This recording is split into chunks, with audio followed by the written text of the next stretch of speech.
My name's Chris Bourassa. I'm the creative director and artist at Redhook, and we're working on a game called Darkest Dungeon. I'm Tyler Sigman. I'm the designer and producer, and we're both the co-founders of the company. Redhook, or Darkest Dungeon, is our first game with the company.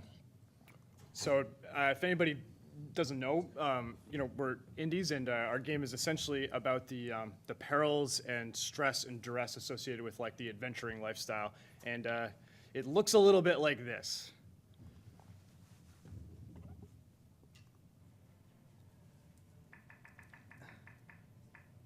Can everybody hear a little bit?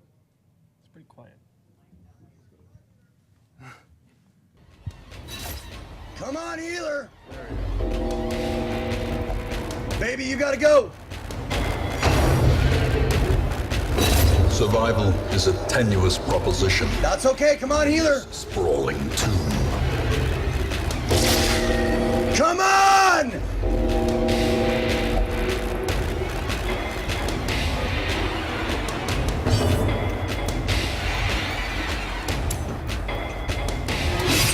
No, come on! Healer! Healer! Come on!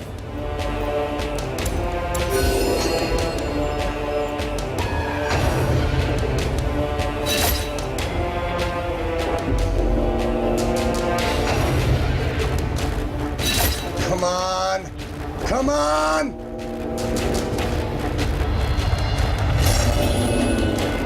That's fine as long as you give me one more fucking hit! Injury. Find it in no short supply. Don't do it! Fuck! Fuck! Fuck! Battle is timeless, after all. Fuck!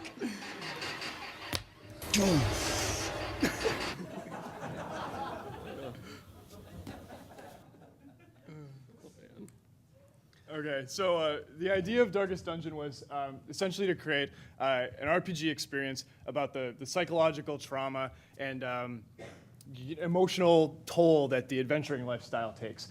We wanted a game that delivered permanent, meaningful consequences to players and put you as a player essentially right alongside your adventurers in this sort of unforgiving world. The stress is pretty real, as you can see. We wanted to basically elevate the human condition over the gear. So a lot of RPGs, we both love them, but they're very, very gear and stat focused, and we wanted to sort of elevate this idea that it doesn't matter what level your sword is or how giant your shoulder pads are if you're a coward. It was really essential. Like, I could have the biggest sword in the world, I'd be terrified of a skeleton, like just one skeleton. Yeah, like the ability to fight is half the equation. We thought sort of an interesting idea to explore would be like willingness to fight, where war games and things like that have modeled morale, but you don't see quite as much of that in sort of the traditional fantasy side. So, and then why indie development? I mean, we've worked at a variety of studios ourselves and done sort of some of our own things, and I mean, this is an easy topical sell. It's just we wanted to make a game that we could have complete creative control over. And also that, the time we're putting into it, because let's face it, it's a lot of hard work any way you cut it, no matter where you're working in the game industry, that we would directly share in the success of the game. So, I mean, that's, I think, why probably everyone who's in indie development is doing it. This is our first game as Redhook, and sort of an interesting thing is like we didn't really set out to fund a company, we set out to make a game, and then the company has sort of just been falling out of that. And for both Chris and I, we've been in the games industry a while, and so the opportunity cost is really, really high for us. Like there were other opportunities that we had on the table at the time when we decided to do this, and we sort of had to, really stare each other down to say, okay, are you rejecting that offer? Because I got to know, because I got an offer over here that and so there was. I guess that's just one of the challenges of maybe like there's a lot at risk, and we were not in a situation where we could really sustain ourselves on the college lifestyle again. We've sort of been through that, and so the costs are potentially high for taking this risk. Our business model, essentially, like we liken it to a heist. So, we, like Tyler said, we didn't start a company and then sort of take on service work to build up a bankroll to fund an original IP game. We had, just our own runways in the bank, and we approached other experienced developers that we wanted to bring on the team, and we just basically adopted a profit share model. So the same way in like a heist movie, you got your demolitions guy, you got your guy in the van with all the computers, and you got your super hot, charming guy. We can argue about that later. But then basically you meet by the fountain at midnight, you split up the diamonds, and everybody goes their separate ways. And that's kind of how we sort of approached structuring the team. Everybody was clearly incentivized. We knew it would be a lot of work, but we knew that everybody would share in the the success if we were fortunate enough to achieve some. So.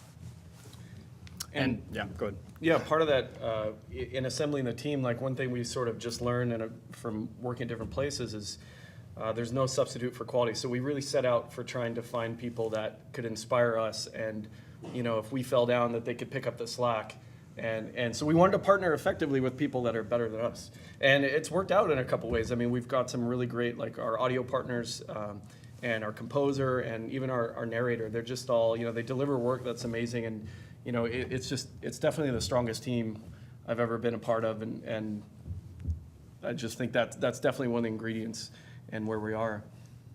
So funding-wise, related to, I guess, the heist thing is we used a combination of bootstrapping, crowdfunding, a little bit of an early angel loan that was not equity-based to try to basically maintain control over the product and make sure that, one of the things that we were trying really hard to do is make sure that whatever profit share or royalties that we're going to be splitting up was going to people that were directly contributing to the game, so that they had that alignment of motivation, so that they know if they work a little bit extra or whatever, that they're there's no mystery. It's like at the end we split up the diamonds. So or coal, depending on how it goes.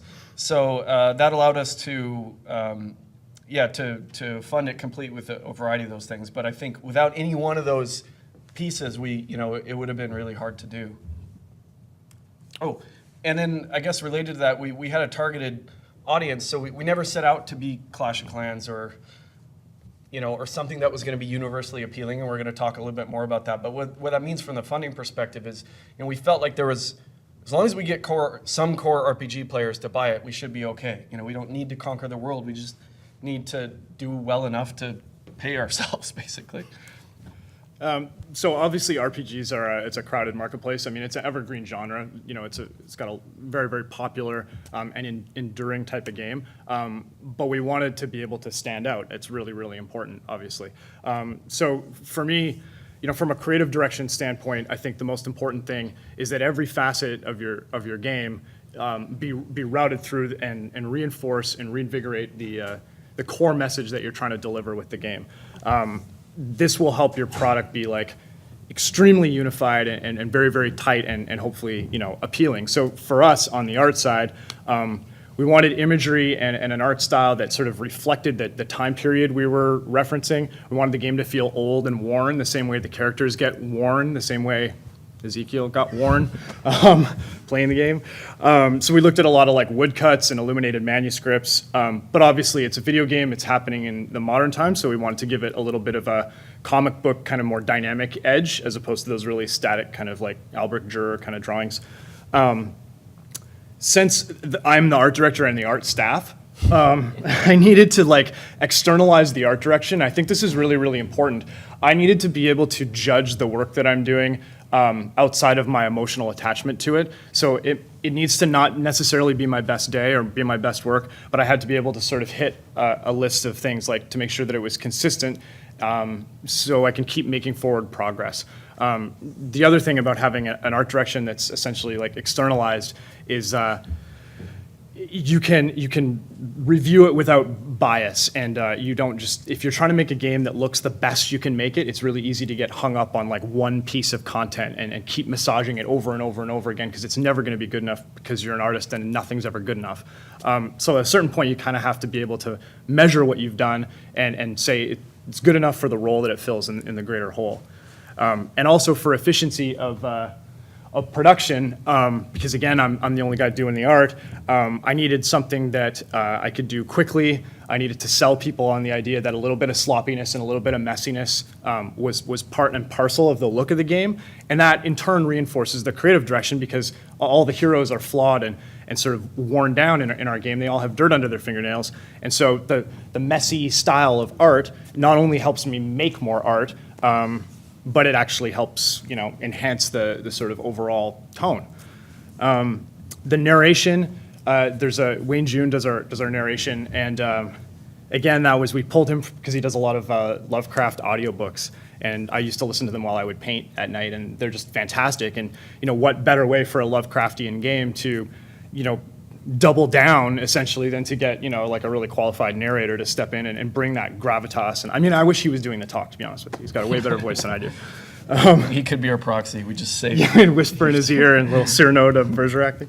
And then finally, the writing, we took a bit of a risk. Like, it's a very verbose style, like that 1920s pulp kind of feel.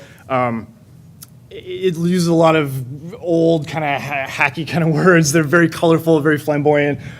words that you sometimes have to look up, that kind of stuff. Yes. And even in our first trailer, there was some words that, but we found that that spurs discussion. People, they loved the words that they hadn't heard before, would look up. So, that was, I guess, a risk that. Yeah, and we sort of talked about it, like, well, are people going to understand it, like loquacious, pedantic, and all these like crazy, words that are not really in common use anymore. And we felt that it was worth taking that risk because it made the creative core of the game stronger, and it kept reinforcing the central kind of pivotal concept. So design-wise, I mean, we grew up playing a lot of RPGs, both on and off the computer, and we really love the genre, which is of course I guess why we made the game. But it wasn't enough to try to just do another one of those because it'd be tough. There's a lot of established brands out there. We always said we weren't going to out Diablo or out Torchlight, that sort of thing. So we really looked back at the games that influenced us growing up. And the beauty of sort of that older era is that so many times the mechanics were exposed.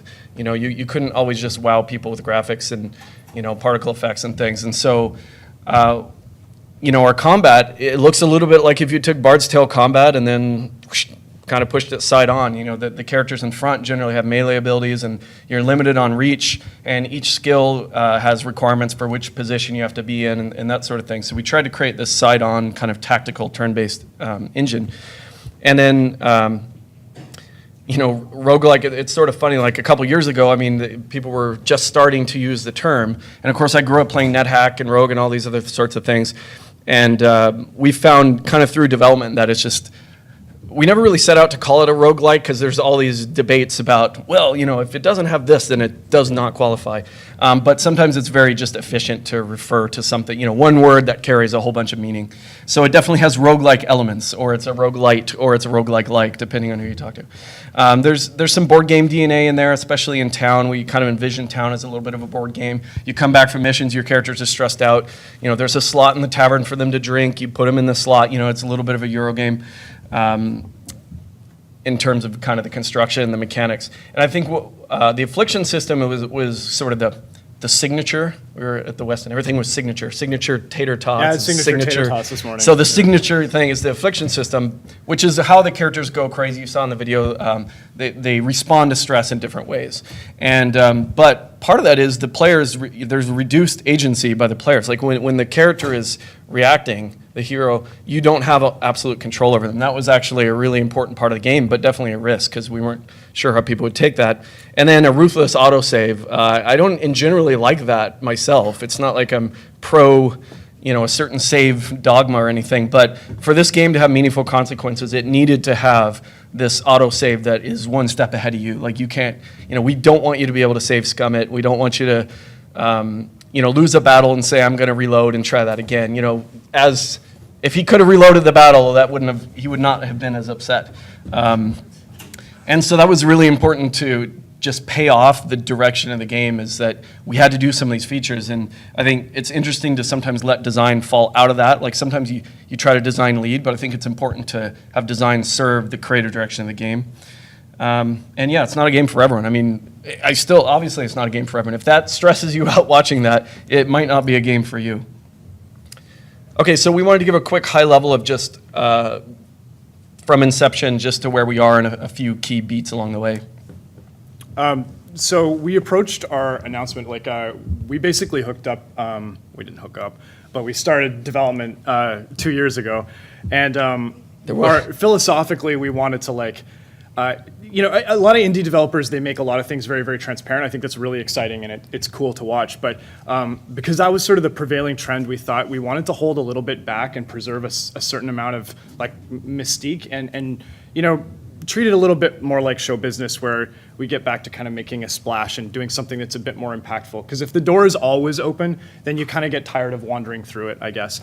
So the first thing we decided to do was we also were very, you know, conscious of the risks we were taking. And so we wanted these check-in points along the way in development where we could basically walk if it was getting, you know, just going really poorly. So the first thing we thought is, can we sell people on this concept, on this like dark 2D looking RPG? Could we get people excited? And the best way we felt to do that was to create a trailer that delivered, you know, the intended gameplay, the tone, the vibe, all, you know, the narration, all that stuff. So we called it Terror and Madness. And we released that in October and it had really good uptake. So that was really encouraging and it sort of set us up for the next step. But in making that trailer, we also sort of sidestepped a lot of conventional thinking. Like trailer wisdom is, you know, what, like just Short. over a minute. You've got a new feature that comes like every 3.6 seconds. I mean, there's actually websites that, super fast cuts telling you in text like what you're looking at, like upgrade your heroes. Get to something within the first 5 seconds. Yeah, exactly. So we just didn't do any of that. And because we wanted the tone, we wanted to always think in contrast to the prevailing trend in order to establish, you know, an identity. And we felt like, you know, always paying homage to our core creative direction would serve us well. And so our trailer is long, it's slow, it builds over time, doesn't ever announce any features in your face. And it actually worked really well because it feels a little bit more cinematic, even though these goofy, you know, 2D characters. It has a little bit more weight to it than something that is constantly breaking the fourth wall. And the other thing that we did is we used that trailer to fuel a mailing list because, as Tyler's going to talk about in a second, we didn't want to go into Kickstarter cold. So we used the trailer almost as a recruitment mechanism to get people who are interested and liked what they saw on board and kind of attached to us and give us an avenue to be able to communicate with them, you know, via email. So yeah, we had it planned to go to Kickstarter kind of from kickoff, I think. We ended up getting there later than we thought, and that's pretty much a recurring theme. Everything's a little bit later than you originally think. But our strategy in Kickstarter was similar. Like at the time, most of the videos were kind of personal pitches. Like, hey, I'm a good person. You know, if you just give me a shot, I can do great things. And there's nothing wrong with that. But we felt that maybe for our game, it needed to be about the game. And so we kind of created, everything was in service to maybe this illusion that, you know, the train's leaving the station, like get on or you're gonna lose your seat. So we tried to make it about the game. We didn't introduce ourselves. You know, the team section was way down on the page that, you know, presumably if you got interested in the product, you could scroll down and find that, okay, hopefully they're not a bunch of deadbeats that are gonna run away with the money. But we figured if you're not interested in the product, then it really doesn't matter what the team is. And so that was kind of the approach we took. And, you know, it ended up working, but I think, you know, we don't believe that's universally the best approach. It's just that's what we wanted to do on this.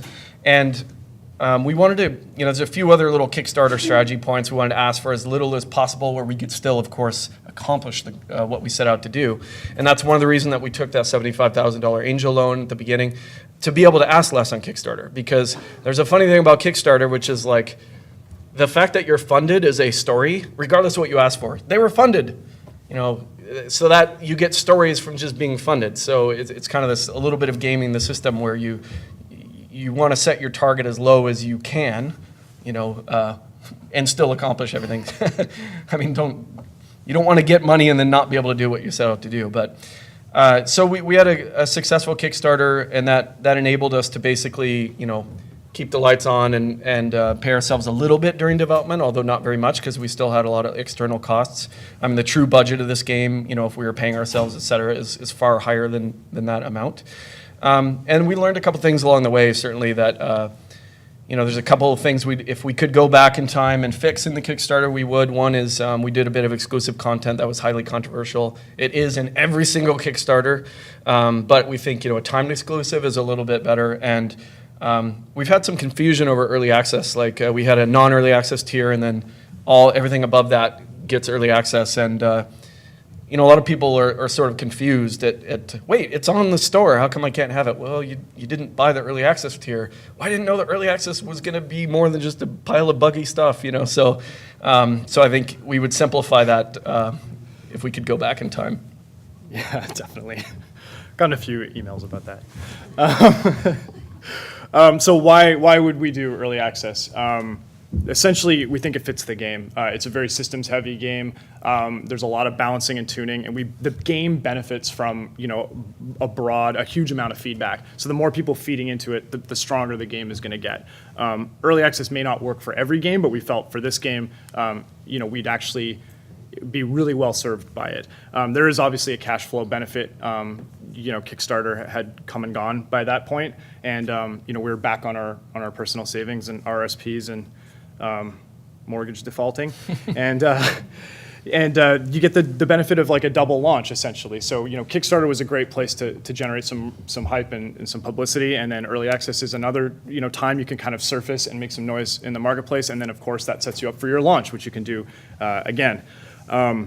We also looked at early access as a real opportunity because the prevailing wisdom was that early access is dead, or that it's a bad idea, or that it's like full of just buggy, crappy games, and that's kind of like there's this like reaction to it because there's some horror stories for sure. Yeah, for sure. Yeah. I got burnt too. I mean, even on Kickstarter, but we felt like if that's the way things tend to be going, we could stand to gain by doing it properly, and we've actually gotten a fair amount of like press and write-ups for having done early access properly. So we stood out from the crowd again by sort of keeping our eye on the trend and trying to head in a different direction, if that makes sense. We had planned to do early access in October, but again, sort of tied to that theme of trying to deliver something that was really high quality, we just looked at the game and we felt like it wasn't there, and we wouldn't be making a splash. Like I talked about with that trailer, this sort of like showbiz mentality, we wouldn't have delivered on that ideology, essentially. It would have been okay. There'd be no tutorialized onboarding. There'd be, it'd just be generally less polished. And so we kind of had to do a really big gut check, and we pushed the early access date out from October into February, and that was really hard. That hurt a lot, quite frankly. We were right back into, like I said, spending money of our own that we thought we wouldn't have to, or that we had sort of said, okay, well, that we'll hold back, and once it gets to that level, we won't do anymore. But so that was pretty painful and gut-wrenching, but we felt it was necessary because we had already come so far, and we really wanted to stick to our guns as far as the sort of presentation and sense of quality. Yeah. And early access is a launch, and the empty the clip thing is kind of like this anecdote we use where, like, if you're cornered by zombies and you've got like 4 rounds in your gun, you're just gonna shoot 4 rounds. Like, you're not gonna be like, I'm gonna save that one and then, because maybe there's more zombies over the fence or something. You just empty the clip. And so we did everything we could at early access. Never mind that we're going to need to find a way to figure out how to make the launch, appealing and interesting. We just did everything we could to make that early access launch something, noteworthy and interesting. So we launched on February 3rd, and it's we were surprised with how it did. I think one thing is, like, we're talking a lot about strategy of what we set out to do, but there's always a huge gap between what you try to do and what you do. And so, these are the numbers that Steam Spy reports. We don't materially disagree with it, but we can't confirm or validate, I guess. But if you look at the shape, I think it's interesting. Like, I got really obsessed with Kickstarter curves when I was like prepping for the Kickstarter, and even watching our Kickstarter day by day and second by second. And some start out strong and then taper, and then some start out weak and then gain. So you can see, like, it did out of the gate just better than we ever expected. Like some are like a tail shape that they just grow and grow and grow and get bigger. And of course, usually they eventually go down. I think a big part of the success was that streamers really do like the game. I think it allows them to perform. It's turn-based, so they can kind of add their value add to the whole thing. They're kind of like modern DJs, so they can play and they can pause and they can regale the crowd with stories. and I think that's actually helpful.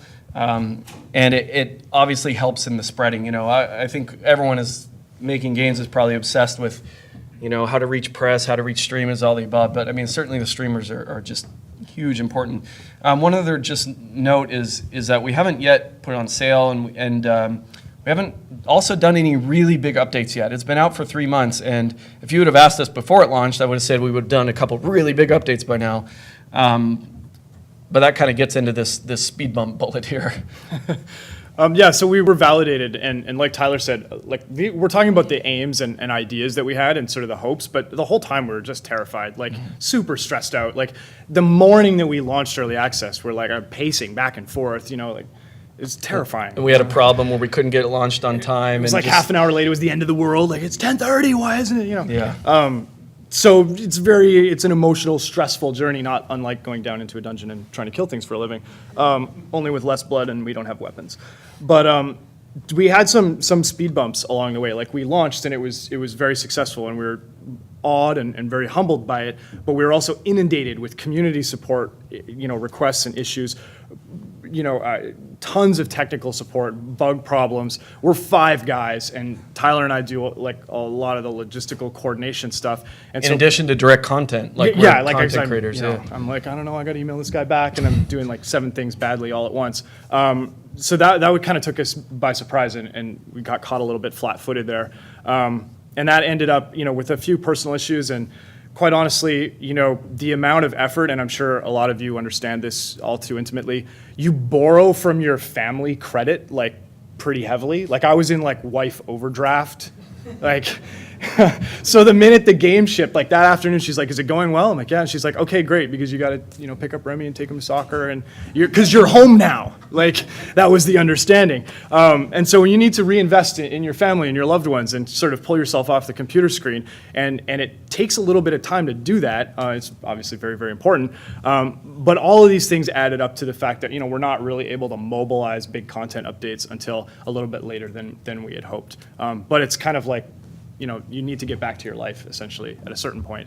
So I see we're running a little short, but I guess we get hit. That's still a good one, the launch strategy, and then I'll do the Sure. So, yeah, I guess to bring it full circle, the game's going to come out later this year, and we're trying to, again, sort of at the risk of repeating myself a few times, still deliver an impactful event. So we've held back the darkest dungeon, which is the final environment where you can resolve the story. You're going to have to play it a few times. We've held that back until launch deliberately, so that launch day is an event for everyone who's been interested in the game. If you won't buy early access and you're going to pick it up on launch day, great. If you've been playing it the whole time, then guess what? Now you're able to sort of put your money where your mouth is and see if you can actually beat this thing, because it's a pretty tough game. So we wanted to sort of preserve that idea that at each point, it's an event for people who are interested in the game and for us as well. So, I mean, there's so much, it was kind of interesting putting this thing together, because there's just so much we could talk about. But yeah, I mean, anyone who's making games knows the stress is real. And I think we've had a few people say oh, well, you knew you were doing well. I mean, you had a good Kickstarter, and then, I mean, you had to know and it's no, you don't.